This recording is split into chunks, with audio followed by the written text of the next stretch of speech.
related to others, the need for meaning, for purpose in life, and the need for challenges. Elderly people are not an exception. They feel the same needs.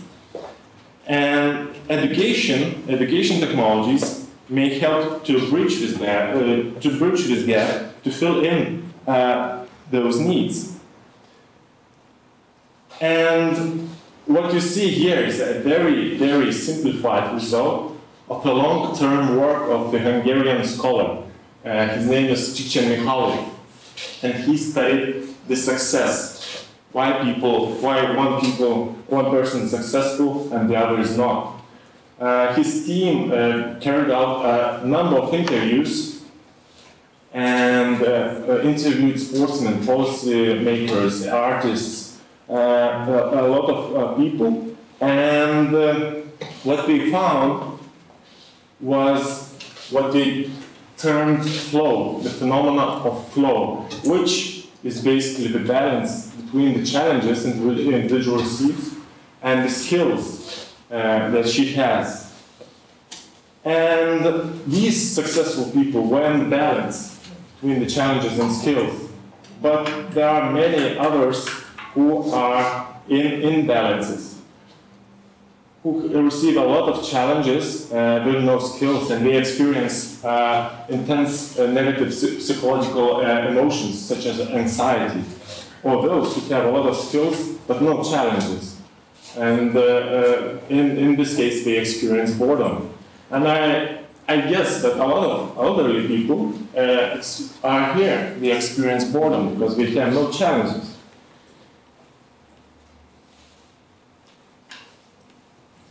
Let's travel. I just wanted to make it a bit more fun. Let's travel a bit from Vilnius to India.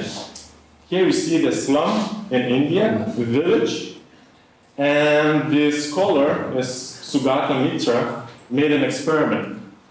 What you see here is a computer which was installed in the wall, connected to the internet, and made up for the use for the kids. These kids haven't seen computers in their lives. So they started to play with the computer. They started to experiment, and what the researcher and his team saw, that they educate themselves. They have sufficient skills to learn how to browse in the internet, to look up for things, and they thought that it's maybe an accident. So they replicated this experiment across a number of countries, both in India and outside, and they saw the same results. So they moved forward, and they moved to the project of self-organized learning environments, which is basically the same, the computer connected to the broadband, but it also included the collaboration. The children were divided in groups of 4, and then they started to learn. They were posed a challenge, some very difficult question, and then they discussed it internally and tried to find an answer. And in the collaboration, the researchers saw that the results are extremely good. It increases the learning pace. What they also did, they brought an external person just to watch how the children learn, to admire, to encourage them. And then the external person was brought, the results increased further, the results of learning increased further. And in India, in many places, there are lack of teachers, the lack of persons who would encourage and admire the results of children learning. So what the Sugata Mitra did was to come back to UK, where he was living, and try to arrange with a number of grandmothers so that they could devote some of their time during the week to talk over the Skype with children. And what they saw, that this granny cloud, this virtual cloud, could increase the test scores by 25%, simply by admiring and encouraging the children and appraising their results. And it's also not only beneficial for the children, but it's also beneficial for the grandmothers. They pose the challenge. They are using the skills, and it improves their mental and social well-being. And actually, the idea is that it may improve the physical health and prevent or reduce the need for care as such. So the prevention is very important. And the balance between the challenges and skills has an important role to play in this. Just to present some more examples of education technologies. The related examples to the encouragement of the elderly persons can be, for example, a self-organized virtual apprenticeships.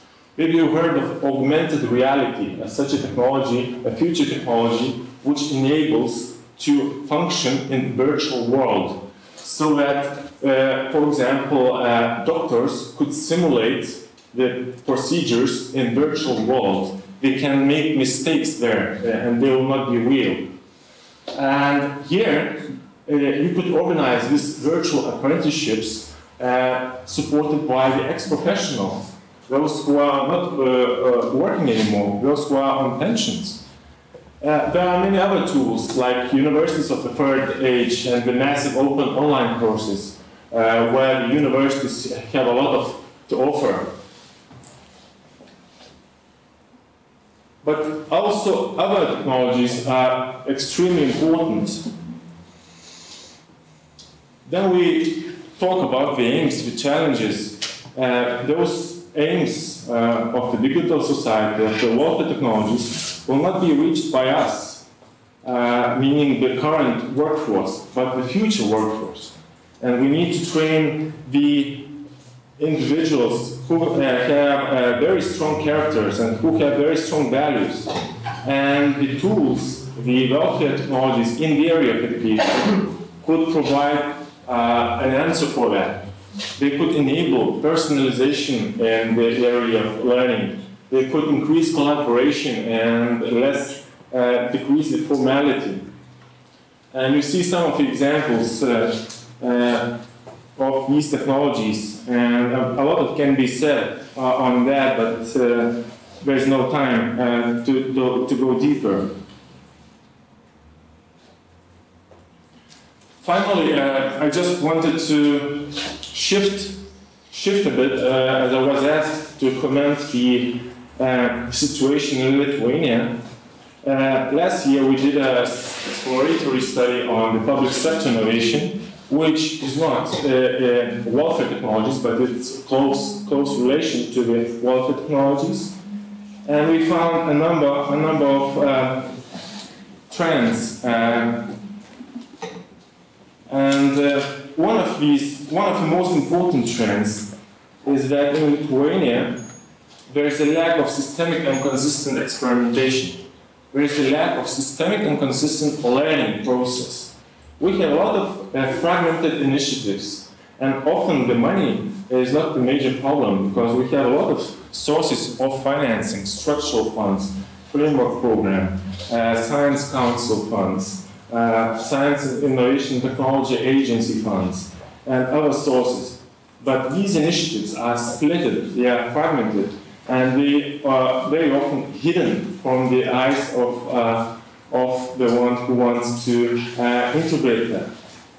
So the coordination, assessment, systemic assessment, and monitoring of these fragmented initiatives could be one of the answers. We actually don't have the specific institution working with the public sector innovation or working with the welfare technologies. Such examples are provided in the brackets in our countries. But one of the trends was that innovative services and products may not function properly. They may bring a lot of inefficiencies, a lot of coordination problems due to the stringent internal processes and structures. You have to make them function smoothly, make the internal processes function smoothly, project management, quality management, and other, in order to implement these innovative services and products.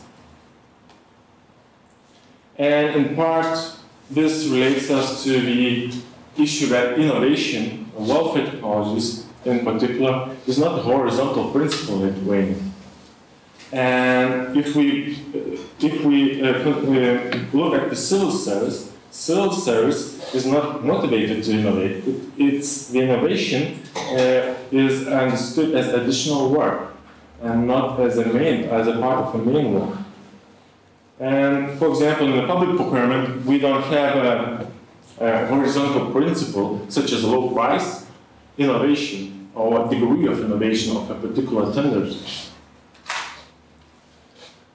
And as already mentioned, we have to work across sectors, not to look in one particular sector, but look at the synergies between sectors, which are extremely important and which can bring a lot of value added.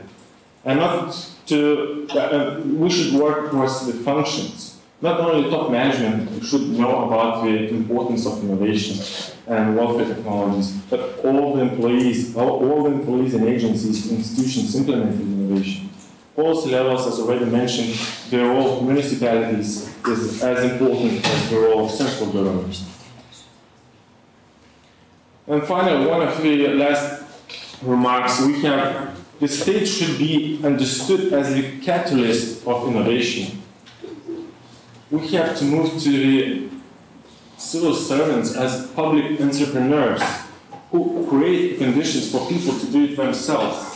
There are a lot of examples of such a work, like Fix Your Street example in Ireland, where people are enabled to send their phones with particular places of the street which need refurbishment.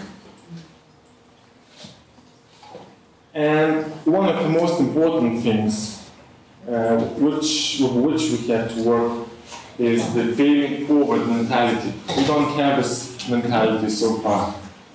It's the eagerness, and we have not to be afraid of failing, and we have to create conditions of failing forward. That could bring the critical mass of business cases in a country. Thank you. Thank you, Simon. So it's maybe for you.